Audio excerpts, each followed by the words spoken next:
le César du meilleur acteur. Et puis on essaiera un jour de faire une grande cantine gratos. Yes, we can. Serge Gainsbourg, bonjour.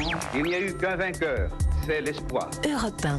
Et à 7h24 sur Europe 1, c'est l'heure du jour où c'est l'ancêtre de Charlie Hebdo, 15 novembre 1970, par arrêté ministériel. Le ministre de l'époque s'appelle Raymond Marcellin. Le journal Harakiri est interdit de parution. Sa faute, lors d'Autriche, c'est d'avoir tourné en dérision la mort du général de Gaulle. Oui, Raymond Marcellin estime que ce journal est dangereux pour la jeunesse. À l'origine de cette censure, il y a cette une du journal avec ce titre « Balle tragique à Colombey, un mort ». Derrière ce titre, il y a la parodie de deux drames, l'incendie d'une discothèque à ce moment-là et la mort du général de Gaulle quelques jours plus tôt. Comment a réagi l'équipe d'Harakiri en apprenant cette décision? Réponse ce jour-là, en 70, du dessinateur Georges Wolinski. Nous avons beaucoup ri.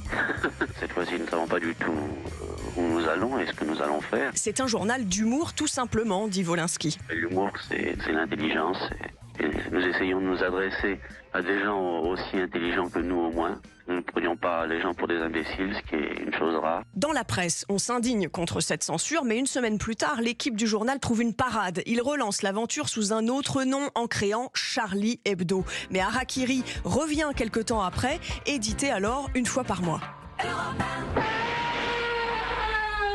Dans chaque numéro d'Harakiri, une grenade qui vous permettra de lire tranquillement Harakiri, dans le métro, au bureau, à l'usine. Harakiri en vente partout, 12 francs. Oh bah alors, si francs de bêtises et puis si francs de méchanceté, c'est exagéré, hein. C'est Coluche qu'on entend ici imiter l'accent belge en direct sur Europe 1 en 79 après la diffusion d'une publicité pour Harakiri. En cette année 79, l'un des inventeurs du dessin d'humour, Jean-Marc Reiser, parle du ton de ce journal et de ces journalistes qui, 20 ans après la création d'Harakiri, n'ont pas l'impression d'avoir vieilli. C'est l'humour bête et méchant, scatologique, de mauvais goût, etc., comme on en raconte entre des bandes de copains en France. Le France, c'est un pays magnifique, c'est un pays formidable pour nous, et on le dit, on le maintient, et tant que la France aura des journaux comme Harakiri, la France pourra garder la tête haute. Le journal gardera un goût pour la provocation jusqu'à sa faillite en 1989, année où paraît le dernier numéro.